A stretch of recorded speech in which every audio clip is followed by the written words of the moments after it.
Does the government work for us, or do we work for the government? Tonight, what if the federal government routinely breaks the same laws it prosecutes other people for breaking?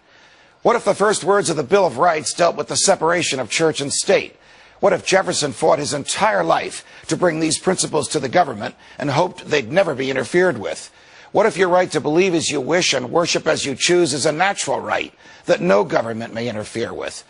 What if the government can no more lawfully compel a religious group to buy condoms than it can compel the group to worship the devil? What if the American people really know that we all have the right to be left alone and worship in the manner of our own choosing? What if the money of a religious organization belongs to it and not to the government? What if members of religious groups have the natural right to spend the group's money only on the things they believed in? What if that right was protected in the Constitution? What if the president and his progressive followers think there are too many people in America? What if the president secretly wants to decrease the population? What if the government doesn't care about natural rights and the Constitution it is legally committed to uphold? What if the president hates religion because it promotes human dignity and personal freedom, and he believes in neither? What if the president's recent assault on Catholicism is just the tip of an iceberg? What if the government ordered Catholics to eat meat on Fridays in Lent? What if it ordered Jews to eat pork, or Muslims to own dogs, or Protestants to genuflect? What if the president ran for office on a platform of human freedom and civil liberty, and he didn't believe in either? What if the president and his Secretary of State publicly beat their breasts over the dismal state of human rights in China and Libya? And what if the president said he cared so much about Libyans' human rights, he had to bomb Libya in order to protect civilians?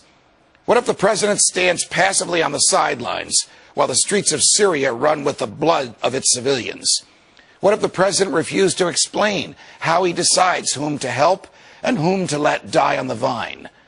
What if this same president who condemns the government of Iran for incarcerating its citizens without trial claims that he can murder American citizens without trial?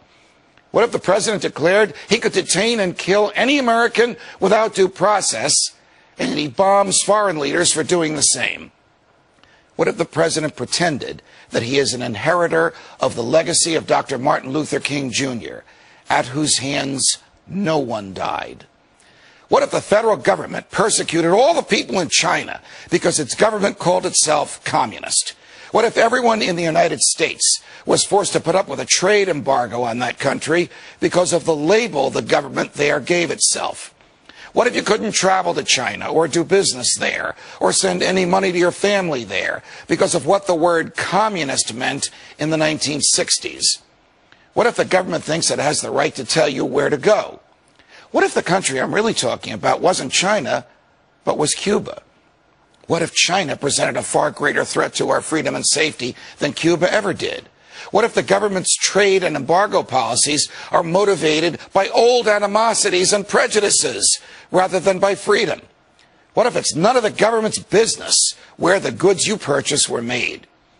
What if the government prosecuted American businessmen for bribing officials in foreign countries at the same time it was bribing officials in foreign countries to allow oil pipelines to be built and our soldiers to pass through? What if the federal government helped other countries lay oil pipelines but prevented them from being built here? What if you really do own your property and you could sell it to whomever you chose, even a Canadian oil company? What if, under the Constitution, the president has no say over what you can do with your property and no power to prevent you from selling it to whomever you want? What if the government bribed the poor with welfare and the middle class with tax breaks and the rich with subsidies? What if the government rigged elections so that no matter who wins, nothing changes? What if a presidential candidate offered positions of power to public officials without their knowledge? What if those public officials endorsed that candidate and then the media trotted out the endorsement as if it was something we should take seriously? What if the leading Republican candidate for president really agreed with President Obama more than he agreed with the folks who fought and won our revolution? What if that candidate, who argues against the right of the government to manage health care, secretly believes the government can manage health care? What if through all this hypocrisy, the American people could lift the veil from their eyes and do something about it? What if it's too late? From New York, defense